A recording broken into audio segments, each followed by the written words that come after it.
নমস্কার বন্ধুরা, আমি খুশি। কেমন আছো তোমরা সবাই? আশা করছি তোমরা সবাই ভালো আছো, সুস্থ আছো।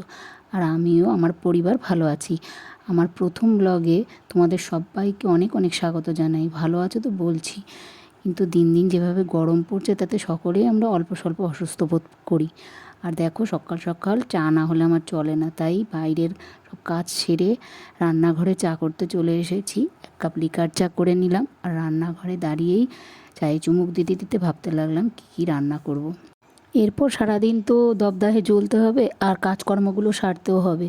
তো যাই হোক, চটপট করে এবারে চলো সারাদিন কি করি না করি সঙ্গে থাকো, দেখতে থাকো। জামা কাপড়গুলো আগেই আমি কেচে নিয়েছিলাম। একটা একটা করে সব কাপড় চোপড়গুলো ছাদের দড়িতে মেলে নিলাম। আর দেখো, তেঁতুল তো আমাদের বাড়িতে সারা বছরই লাগে, টক খেতে, ডাল খেতে, আর সবচেয়ে বেশি লাগে ঠাকুরের বাসন মাজতে। তাই বাজার থেকে তেঁতুল কিনে এনে রোদে দিয়ে দিলাম, আর যাতে বীজটা ছাড়িয়ে তেঁতুলের গায়ে তেল মাখিয়ে সংরক্ষণ করতে পারি, সেই জন্য ওইভাবে রেখে দিলাম। তেলের জারটাও রোদে দিয়ে নিলাম। সর্ষে ভাঙিয়ে তেল করে এনেছে, তাই দেখো রোদে তো দিতে হয় প্রায় রোজই।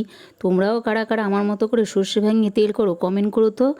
আর দেখতেই পারছো, ওপরে ছোট্ট ঘরের বিছানাটা আমি ঝেড়ে নিলাম, আর ঘাটের ওপরে জামা কাপড়গুলো ছিল ভুর করা, সেগুলোকে ভাঁজ করে ওগুলো নিয়ে নিচে নেমে এলাম। রান্না তো করতেই হবে, তাই আমি দেখো লাউ শাক কেটে নিলাম। আর দেখো, গতকাল সেই বাজার থেকে কাতলা মাছ আর মাছের ডিম আর চিংড়ি মাছ আনা হয়েছিল। ওই মাছগুলো ফ্রিজ থেকে বার করে ধুয়ে বেছে নিলাম, আর ভাত বসিয়ে দিয়েছিলাম। ভাত হয়ে গেছে, ভাত নামিয়ে নিলাম। আর বড়া, মাছের ডিমের বড়াগুলোও ভেজে নিলাম। এর মধ্যেই তুতু স্কুল থেকে এসেই দেখো দৌড়ে আমার কোলে চলে এলো। এসেই দেখছে বড়া ভাজছি, ও বড়া চাইছিল, মাছের ডিমের বড়াটা, কিন্তু ওটাকে ওকে খেতে দেওয়া যাবে না, ও শরীর খারাপ করে, তাই আমি দেবো না। দেখো মুখ চোখের ভাব কী করলো, আর বলছে দেখো আমার গলায় ব্যথা, হা করে দেখাচ্ছিল।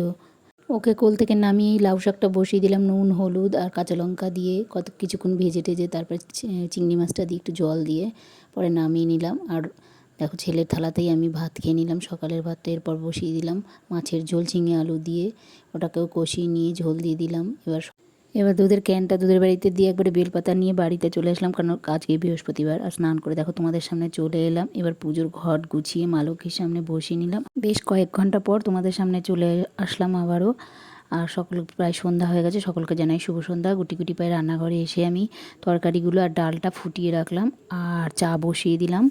ছেলেও সন্ধ্যাবেলা দুধ খায়, তাই দুধটাকে ভালো করে ফুটিয়ে একটা মগে ঢেলে, চিনি দেয়নি, ও চিনি খায় না, তাই ওর ঘরে গিয়ে দিয়ে এলাম। আর আমার চায়ের মধ্যে 1 কাপ জল দিলাম বাটির মধ্যে, দিয়ে তার মধ্যে জলটা ফুটলে ওর মধ্যে অল্প একটু চায়ের পাতা দিয়ে দিলাম। আর কাপের মধ্যে চিনি নিয়ে নিলাম আলাদা করে। আমি আলাদা করেই চিনি খাই, যেহেতু গ্যাসটার সমস্যা আছে। আর আমি আমার চাটা দেখো রান্নাঘরে দাঁড়িয়ে দাঁড়িয়েই দুটো বিস্কুট দিয়ে খেয়ে নিলাম। যাই হোক, আজকের ব্লগটা এখানেই শেষ করছি। আজকের ভিডিওটা তোমাদের কেমন লাগলো কমেন্ট করে জানাতে ভুলো না কিন্তু।